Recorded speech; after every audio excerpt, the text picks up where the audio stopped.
long is it since we've seen each other? Oh, well, let's see. I spent 6 weeks in Reno, then Bermuda. About 4 months, I guess. Seems like yesterday to me. Maybe it was yesterday, Hildy. Been seeing me in your dreams? No, Mama doesn't dream about you anymore, Wally. You wouldn't know the old girl now. Ah, yes, I would. I'd know you any time, any place. Anywhere. Ah, you're repeating yourself, Walter. That's the speech you made the night you proposed. Yeah, I notice you still remember it. Of course I remember it. If I didn't remember it, I wouldn't have divorced you. Yeah, so I wish you hadn't done that, Hildy. Done what? Divorce me. Makes a fella lose all faith in himself. Almost gives him a feeling he wasn't wanted. Oh, now, look, Junior, that's what divorces are for. Nonsense. You've got an old-fashioned idea. Divorce is something that lasts forever, till death do us part. Why, divorce doesn't mean anything nowadays, Hildy. Just a few words mumbled over you by a judge. We've got something between us nothing can change. Well, I suppose you're right in a way, Walter. Sure, I'm right. I am fond of you, you know. And a girl? I often wish you weren't such a stinker. Yeah.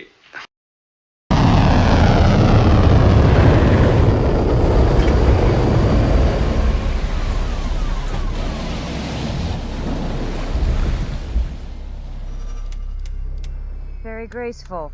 No, but very efficient. All right, welcome to the first inaugural edition of Married at the Movies. I'm Zach, and this is... Letitia. Whoa. We named it Married at the Movies because we were, in fact, married while watching a movie. We'll tell you later what movie it was, but... That's a lie. I'm sorry. It was my favorite movie. Good memories. This is fan fiction of our marriage. So this show is all about us being married and our views of going to the films together, the moving pictures, and what we think about different and various films.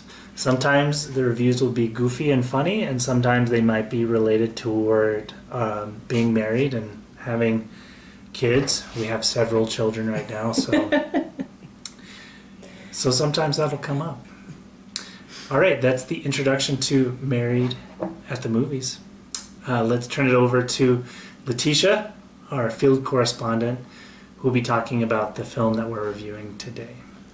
So we're going to review a movie that came out last year because as people with many, many children, we don't get to go to the film house, is that what it's called? The theater as often as we would like. So this is a movie that we're going to talk about is Interstellar, directed by Christopher Nolan, came out 2014. Starring Matthew McConaughey, most prominently.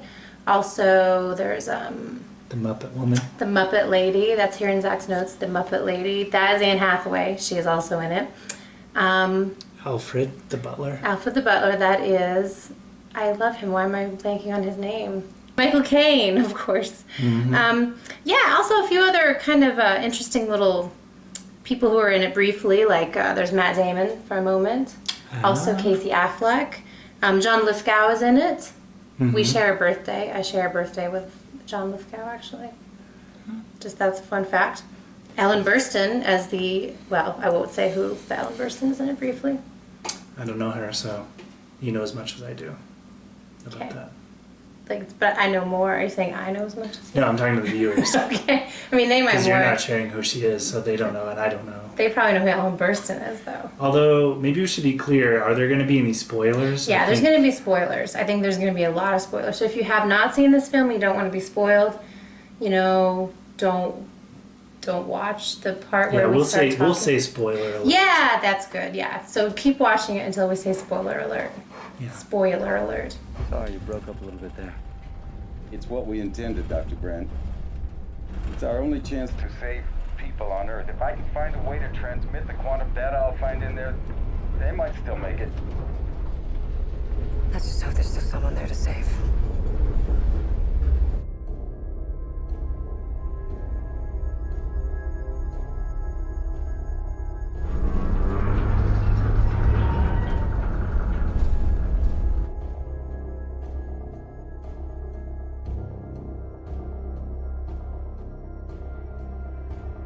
What about the score? The score seemed fairly... It was Hans Zimmer. Okay.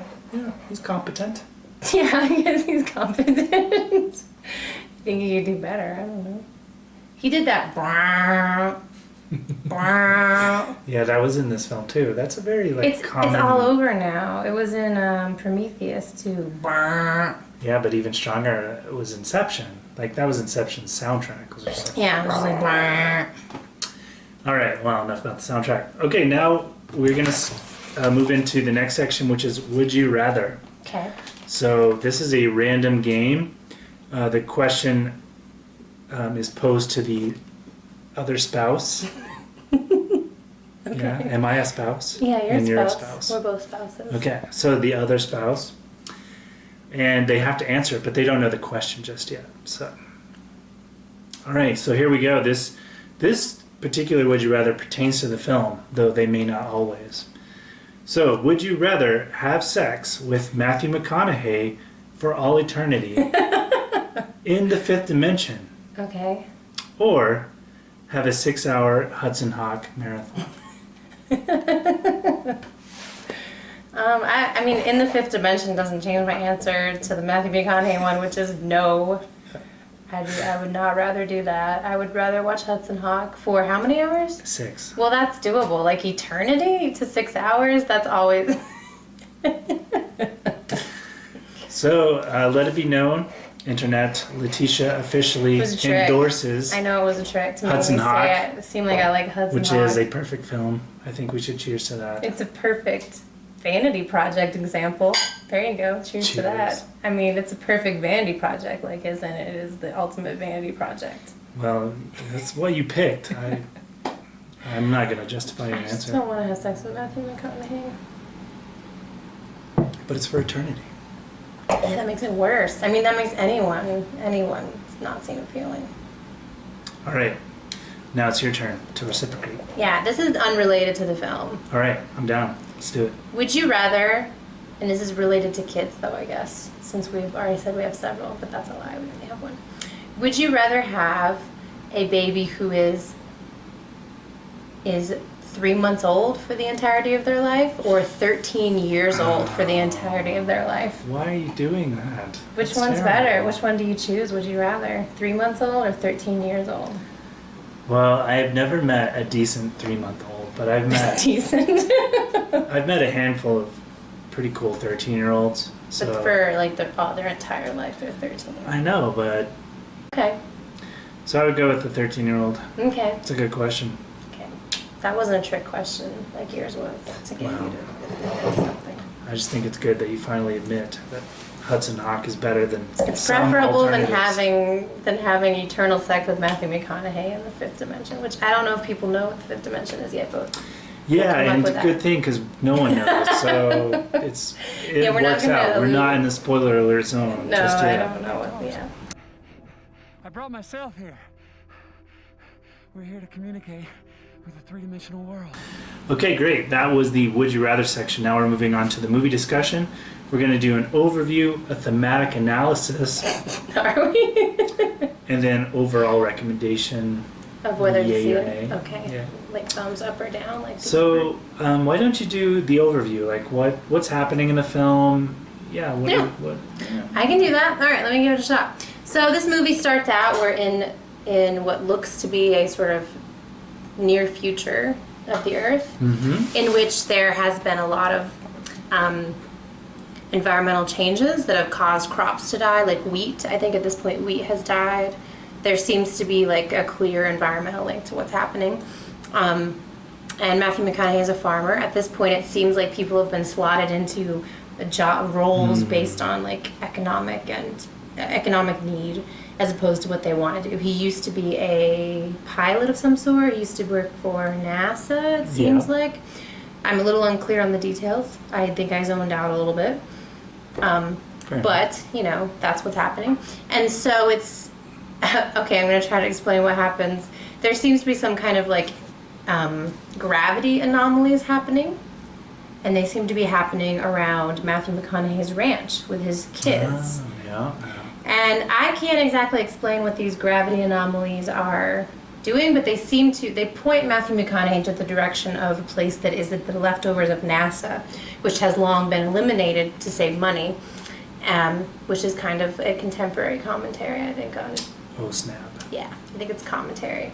And so Matthew McConaughey is very much this dreamer who's like, we need to go to the stars, we need to remember our past, we need to, fly into the space. So anyway, he finds NASA with his little daughter, who's a little fiery redhead. Yeah, Murphy? Murphy, yes, that's her name, Murphy. And they hook up with NASA, and NASA's like, hey, great that you're here because we're flying people to these planets that have been revealed through a black hole. Okay, so we're getting to, I guess, spoiler alert territory. I'm going to stop soon before we get into too much more. I won't give all the whole plot. So anyway, Matthew McConaughey decides to go on this mission even though he doesn't know how long he'll be gone because there's time. Time is relative, as we all know.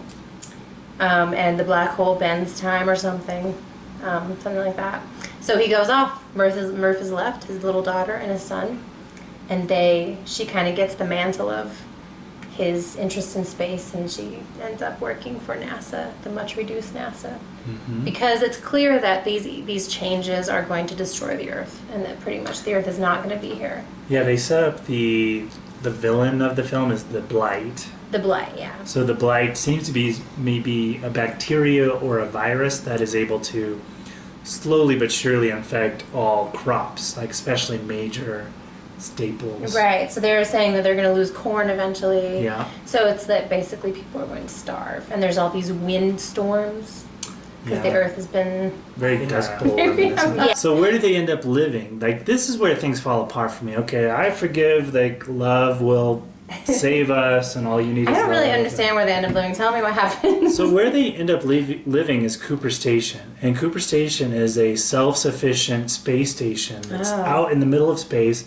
It has its own gravity. You remember? Well, why didn't they do that to begin with? Okay, there we go. Now we're getting into the tough questions because they're living on this space station that has its own gravity. Okay. And his daughter, Matthew McConaughey's daughter, she deciphers his codes from the future. Yes. And here's the question, like, what does he send her? He sends her Morse code using this. Doesn't he send her coordinates to somewhere? No, I don't think so. Because the coordinates they use binary for coordinates, and the coordinates lead them to NASA. But he sends her a message using Morse code through the watch, the special watch that, like, they can be connected to, blah, blah. Love connects them through the watch. And this is where the movie falls apart for me because, like, the space station, what on earth, like, what kind of information could he have sent her from the fifth dimension where she realizes, oh, this is all we need to save humanity? Like, explain it to me, right? I mean, okay. Well, there are many, like, weird mysteries like that throughout the whole movie. Well, but, okay, so in this movie, the one thing that was touching to me, and I don't know if it's because my brain has turned to mush since I had a baby, but was the whole, like, parental love connection. Like, this whole discussion of, like, okay, does he leave his family to save the world? Maybe. And leave his children to be raised by somebody else to deal with the effects of this horrible climate change. And when he leaves, he doesn't really tell them what's happening. Right. Because he says in the film, like, I'm not going to make my kids feel unsafe. I'm not going to tell them that, well, the world is going to hell and everything's really bad, so I have to go save the world. He kind of, like, there's kind of some indication that that's what's up, but... So anyway, that thread was meaningful to me. And the idea of this daughter who is, like, spending her life believing she's been abandoned, basically. Yeah, she was pissed. Yeah, and you would be if you think that your father abandoned you to go, like, have some fun joyride it's like, in space. Okay, he's gonna escape and, like, be safe. Maybe that was her assumption. Yeah. And so the ending was, I think, touching. But I don't know, Matthew McConaughey is just being too Matthew McConaughey for me in this. Like, I feel like True Detective has made him believe he's some kind of, like, Texas philosopher king who's like, I'm going to tell you something in my weird Matthew McConaughey. I don't know. I found him a little bit much sometimes. Well, let's talk about the most awesome part of the film, and then we're going to give our recommendation.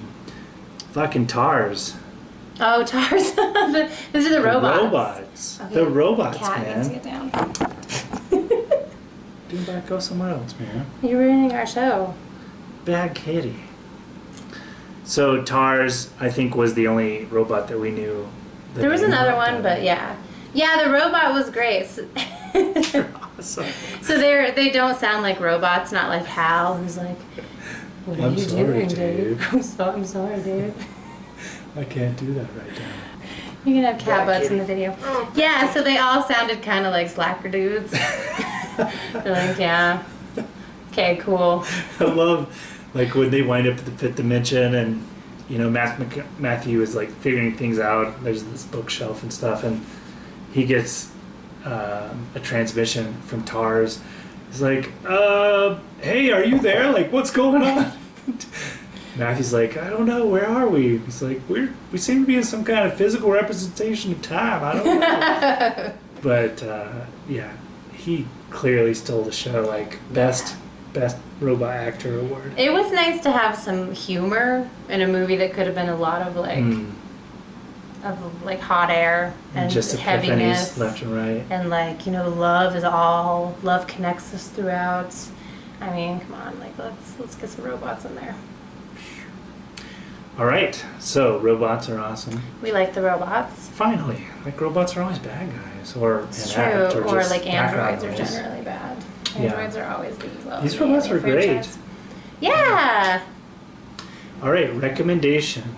Avoid, skip, yes, No, no. I'd say see it. Yeah, see that. See this movie. I mean, it's obviously gorgeous to look at. Christopher Nolan can make a movie. I feel like if you have a low tolerance for pseudoscience type stuff, you might be very annoyed by it. If you have a low tolerance for Matthew McConaughey it up, you might avoid it. But if you can deal with it, if you enjoyed True Detective and his monologues about you know, eternity and life. All of this is one little girl's bedroom. Every moment. It's infinitely complex. They have access to infinite time and space, but they're not bound by anything. They can't find a specific place in time. They can't communicate. That's why I'm here. I'm gonna find a way to tell Murph, just like I found this moment. How, Cooper? Love Tar's And love. you will enjoy his talking. What did he say one time? I can taste the psychosphere. Didn't he say that? No? Maybe. And but the Or famous one smell is it. time is a flat circle. Yeah, I'd say it's 2001 meets the Hallmark Channel. That's a good one. That's really good. So I mean, watch 2001 instead, maybe. No, you should watch this. If you also maybe having kids makes you more susceptible to what Mr. Nolan is trying to do. That's the word I was looking for. You're more vulnerable to his desire to manipulate you, then go for it. Yeah, I mean, I really was impressed with the film up until the last half hour. And maybe watching it 4 or 5 more times, I might figure out what's going on. Yeah, I don't think that's gonna happen. Yeah, I mean, frankly, though, it's not the kind of film where you're like, wow, I've got to figure it out. You know, Yeah, it's no, like, yeah. I want to know what's happening. It's sort of like, I didn't get it the first time, and that's kind of on you. Which is why it should have been less of it. I feel like there should have been less attempt to explain. Because, like, I don't think the point was to, like, figure out some science. So I don't think that really was necessary. Okay, well, this seems to be a half-hearted recommendation overall. No, I mean, I give it a solid B+, right? B+? Do you think? Is that too high? I don't know, B+. I mean, I liked it up until the last 30 minutes. I like Okay. Anne Hathaway. She's got really big eyes. Yep, she's got Muppet eyes. Yeah, she's got Muppet eyes. I like McConaughey. You know, he's doing his thing. True that. And Tars sells it. I like Jessica Chastain. So yeah, if you want to see some awesome robots and they move so cool. They got those cool, like, legs and thing. it's true. All right, B+ from Letitia. What do you give it? What's your grade if we're using, like, school grades? C+. Okay. B, C+. We'll do C+, because the fact that I don't want to watch it again, which is weird for me, because I frankly enjoy watching films over again. Zach is like a 4-year-old with their favorite movie. Fair enough.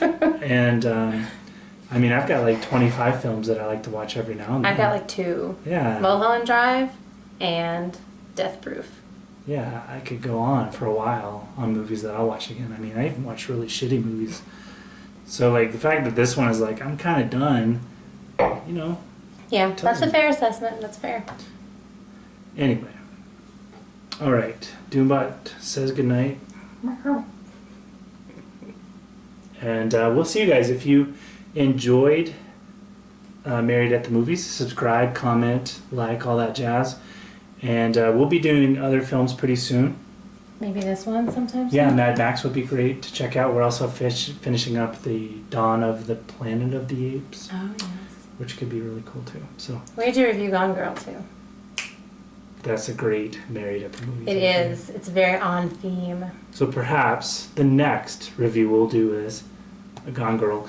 Though if you have a recommendation or something you'd like to see us talk about. Yeah, something that you want to see that you think we should watch specifically for the show and you want to hear about.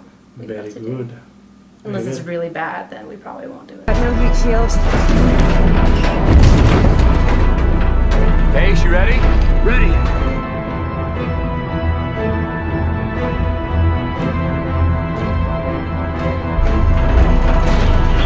Cooper, this is no time for caution.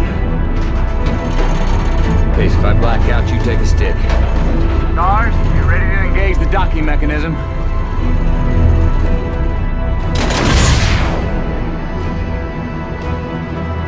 The turrets are starting to heat. 20 feet out. I need 3 degrees starboard, Cooper.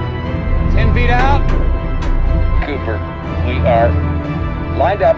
Initiating spin.